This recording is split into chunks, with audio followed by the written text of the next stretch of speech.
இயேசு கிறிஸ்துவின் நாமத்தினால் உங்களை வாழ்த்துக்கிறேன்.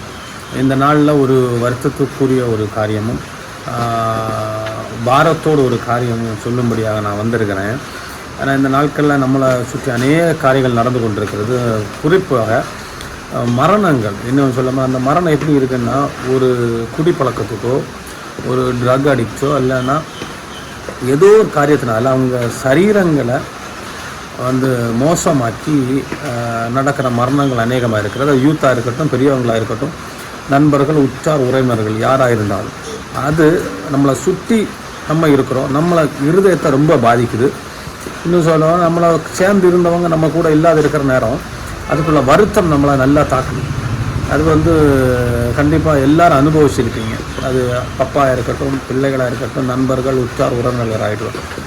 அப்போ இந்த காரியம் நடக்கிறதுக்கு என்ன ஒரு ஆதாரமாக இருக்குது, ஏன் நடக்குது, அதை கண்டிப்பாக நம்ம கொஞ்சம் யோசிக்கணும். ஏன்னா சில பேர் கவலைகளும் இல்லை, கமிட்மெண்ட் இல்லை, ஆனால் அவங்களுக்கு சட்டுன்னு சடுதியில் மரணம் நடக்குது. அப்போ வாட்ஸ் த ரீசன்?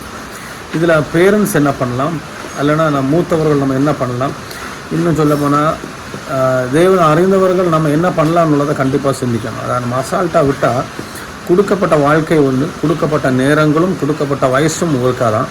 இந்த உலகத்தில் ஒருத்தன் வாழ போகிறதும் அவனுக்கு ஒரு தடவை தான் சான்ஸ் கொடுக்கப்பட்டிருக்கு. அந்த வாழ்க்கை சந்தோஷமான வாழ்க்கை இருக்கணும்னு எல்லாருக்கும் விருப்பம். ஆனால் அதில் துக்கங்களும் இருக்கும், பலவீனங்களும் இருக்கும். ஆனால் சடுதியில் கொடுக்கப்பட்ட நாட்கள் நிறைவேறும் முன்னாக இந்த உலகத்தை விட்டு எடுக்கப்படும் பொழுது அது ரொம்ப வருத்தத்துக்குரியதாக இருக்குது.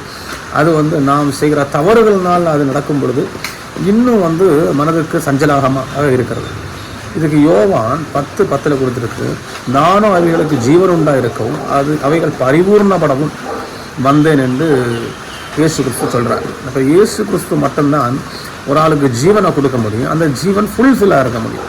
இந்த உலகத்திலையும் சரி, இந்த உலகத்தை விட்டு எடுத்துக்கொள்ளும்படியாக இருக்கும் பொழுதும் அந்த நாட்களில் இயேசு கிறிஸ்துவால் தான் கண்டிப்பாக முடியும்.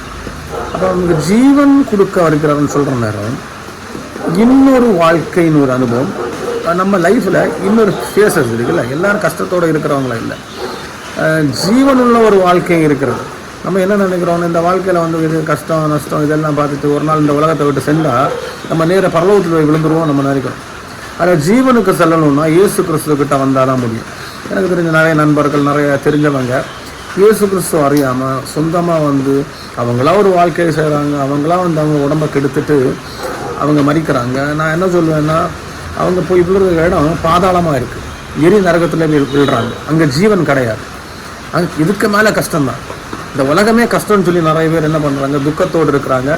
இன்னும் சொல்ல போனால் குடிச்சு அதில் சரீரத்தை நாசாகி இறந்து போகிறவங்க இருக்கிறாங்க. இயேசு கிறிஸ்து அறியாமல் இறந்து போயிருந்தா அவங்க வாழ்க்கை என்னென்னா நரகத்தில் போய் விழுது, அங்கே நித்திய மரணம். அது இதோட பயங்கரமானது. அப்போ இயேசு கிறிஸ்துன்னு சொல்கிறாங்கன்னா, இப்படிப்பட்டவங்க உங்கள் வாழ்க்கையில் நீங்கள் கஷ்டத்தோடு இருக்கிறீங்களா, பாரத்தோடு இருக்கிறீங்களா, எனக்கு கிட்ட வாங்க. ஒரு விடுதலையை கட்டளை இடத்துக்கு அவர் ரெடியாக இருக்கார், ஒரு ஜீவனை கொடுக்குறது ரெடியாக இருக்கிறார். அதே வசனத்தில் ஃபஸ்ட் இதில் பார்த்தீங்கன்னா, திருடன் திருடவும் கொல்லவும் அழிக்கவும் வரான், வேறொன்றுக்கும் வரான். அப்போ திருட என்னத்துக்கு வர்றான்னா, கொல்லவும் அழிக்கவும் திருடவும் தான் வர்றான். நானோ ஜீவனை கொடுக்க வருது. அப்போ ஜீவனை கொடுக்க முடியாத காரியங்கள் என்னதான் இருந்தாலும் அதை நம்மளை கொண்டு போய் விடுமா, கொல்லவும் அழிக்கவும் திருடவும். திருடன் இதில் சொல்லியிருக்கிறது என்னன்னா, திருட வந்திருக்கிற ஒரு காரியம். ஜீவன் இருக்கிற இடத்துல திருட முடியாது, கொல்ல முடியாது, அழிக்க முடியாது. அதில் நித்திய சந்தோஷம் இருக்கும், நித்திய சமாதானம் இருக்கும், நித்திய ஹாப்பியான ஒரு வாழ்க்கை இந்த உலகத்தில் நம்ம கொடுக்கப்பட்டிருக்குது. அதை சந்தோஷமாக நம்ம வாழ்ந்து தீர்க்கிறதுக்கு நம்மளால் முடிந்த காரியம் என்ன? அந்த திருடனை கையில் நம்ம அகப்படாமல் இருக்கணும். திருடன் வந்தான் என்ன பண்ணுவான்னா, திருடிடுவான், சந்தோஷத்தை நம்ம வாழ்க்கையிலேருந்து எடுத்துருவான், நம்மளை கொன்னுருவான். இன்னும் சொல்ல போனால் நம்மளை கொன்று நம்மளை அழித்துருவான். அழிக்கிறதுன்னா நம்ம வாழ்க்கையை சின்ன பின்ன ஆக்கிறது, நம்ம சந்தோஷத்தை திருடுறது. ப்ளஸ் இந்த ரெண்டும் நடக்கிற நேரம் ஒருவனோட வாழ்க்கை என்ன ஆகும், இந்த உலகத்தை விட்டு மாய்க்கப்படும். இப்படி தான் நிறைய பேர் என்ன பண்ணுறாங்க, குடித்து வெறுத்தும் கவலையோடு இருந்து அவன் என்ன பண்ணுறான், அவனுக்கு வாழ்க்கையை தீர்த்துக்கிறான். தெரிந்தோ தெரியாமலோ அவனுக்கு வாழ்க்கையை அவன் நாசாக்குறான். இது யாருக்கு கவலைகள் கொடுக்குறதா? பேரண்ட்ஸுக்கு கவலைகளை கொடுக்குது, சக நண்பர்களுக்கு கவலை கொடுக்குது, அநேக காரியங்கள் இருக்குது. இதுக்கெல்லாம் ஒரே ஒரு வழிதான் இருக்குது. வசனத்தை அறிந்தன்னா அந்த ஒரு அவேர்னஸை கண்டிப்பாக கொடுக்கணும். வசனத்தின் மூலியமாக கொடுத்தாதான் ஒரு வாழ்க்கையில் சந்தோஷம் வரும், ஒரு சமாதானம் வரும். நான் என்ன நினைப்பேன், நான் குடித்தாதான் சந்தோஷம் இருக்கா, குடித்தாதான் சமாதானம் இருக்கா, என்ன வரும்? ஆனால் எனக்கு தெரிஞ்ச நிறைய பேரை எனக்கு தெரியும், வாழ்க்கையை சின்ன பண்ண ஆக்கி அவன் மரித்த அனுபவங்கள் இருக்குது. இன்னும் எனக்கு கண்ணுக்கு முன்னே நிறைய பேர் இருக்கிறாங்க, இந்த மாதிரி செய்துட்ருக்குறாங்க. நம்மளால் முடிஞ்ச அளவு என்ன பண்ணலாம்னா வசனத்தை உண்மையாக சொல்லுங்கள், வசனத்தை உண்மையும் கருத்துமாக சொல்லுங்கள். இயேசு கிறிஸ்துவை பற்றி பறைசாட்டுங்க. சாப்பிட்ட நேரம் கண்டிப்பாக என்ன ஆகும்னா, திருடனுக்கு திருட முடியாது, அவனுக்கு கொல்ல முடியாது, அவனுக்கு அழிக்க முடியாது. இந்த 3 எண்ணத்தையும் அவனுக்கு ஒருத்தனுக்கு வாழ்க்கையில் செய்கிறான்னா அந்த இடத்துல ஜீவ வசனம் இல்லைன்னு அர்த்தம். இயேசு கிறிஸ்து ஜீவனை கொடுக்கும்படியாக வந்தார். அந்த இயேசு கிறிஸ்துவ குறித்து நீங்கள் அவங்கள்ட்ட பேசுங்க, அவங்க குடும்பத்தில் பேசுங்க, அவங்களுக்கு இன்று ப்ரேயர் பண்ணுங்க.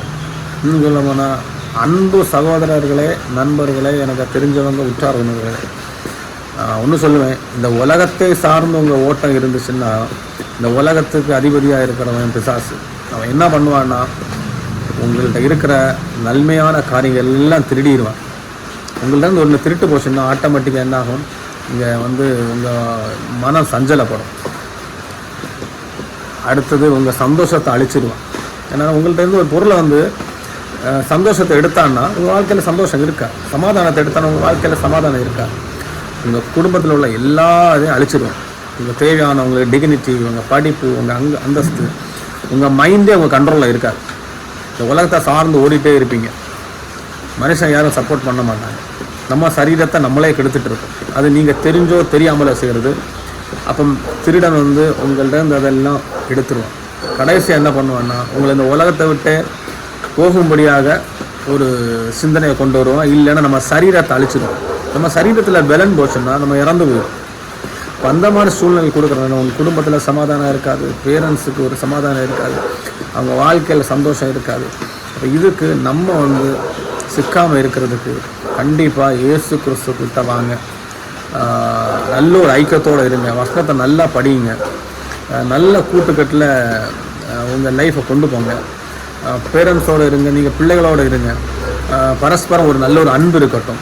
ஃப்ரெண்ட்ஸுக்குள்ளாடி ஒரு அன்பு இருக்கட்டும், உறவினருக்குள்ளாடி ஒரு அன்பு இருக்கட்டும். யாரும் விரோதத்தோடு பார்க்காதீங்க. அவங்க கண்ணுக்கு முன்னாடி கஷ்டப்படுறாங்களா, அவங்கள்ட்ட பேசுங்க, அன்பாக பேசுங்க. கொடுக்கப்பட்ட ஒரு லைஃப் தான், ஒரு லைஃப்பை இன்னொருத்தன் தொலைச்சி போகக்கூடாது. நம்ம லைஃப்பை நம்ம ஸ்பாயில் பண்ணால் பார்த்துருப்போம். இந்த வசனத்து மூலியமாக இயேசு கிறிஸ்துக்கு உள்ளாடி வாங்க, உங்களுக்கு ஜீவனை கொடுப்பாரு. அது பரிபூரண ஒரு ஜீவன், பரிபூரண ஒரு சந்தோஷம், பரிபூரண ஒரு நடத்துதலாக இருக்கும். ஆமென்.